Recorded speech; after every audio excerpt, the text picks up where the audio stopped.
আল্লাহ তাআলা দাসত্ব করতে পারেন, ইবাদত করতে পারেন। আপনার বার্ধক্য উপনীত হওয়ার পরে ইবাদত করতে না পারলেও আল্লাহ তাআলা ইবাদত দিয়ে আপনার আমলনামা পূর্ণ করে দিবে। পূর্ণ করে দেবে। ওটা ফজরের সময় উঠতে পারতেছেন না, কোমরে ব্যথা, ডায়াবেটিস ইত্যাদি ইত্যাদি, আল্লাহ বলবে যুবক অবস্থায় কি করেছিল ওটা দেখো, ওই সময় যা করছে ওটা লিখে দাও। এই জন্য আল্লাহ রাসূল সাল্লাল্লাহু আলাইহি ওয়াসাল্লাম বলেছেন যে এই যৌবনটারে কাজে লাগাও। আল্লাহ রাসূল সাল্লাল্লাহু আলাইহি ওয়াসাল্লাম বলেছেন 5টা বিষয় আসার আগে 5টা জিনিসকে কাজে লাগাও। তার মধ্যে একটা হচ্ছে শাবাবাকা ক্বাবলা হারামিক, বার্ধক্য আসার আগে যৌবনকে কাজে লাগাও।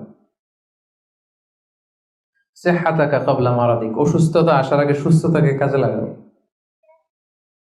গিনাকা ক্বাবলা ফাকরিক, গরিব হয়ে যাওয়ার আগে তোমার ধনাঢ্যতাকে কাজে লাগাও। ফারাগাকা ক্বাবলা শুগলিক, ব্যস্ত হয়ে যাওয়ার আগে অবসরটারে কাজে লাগাও।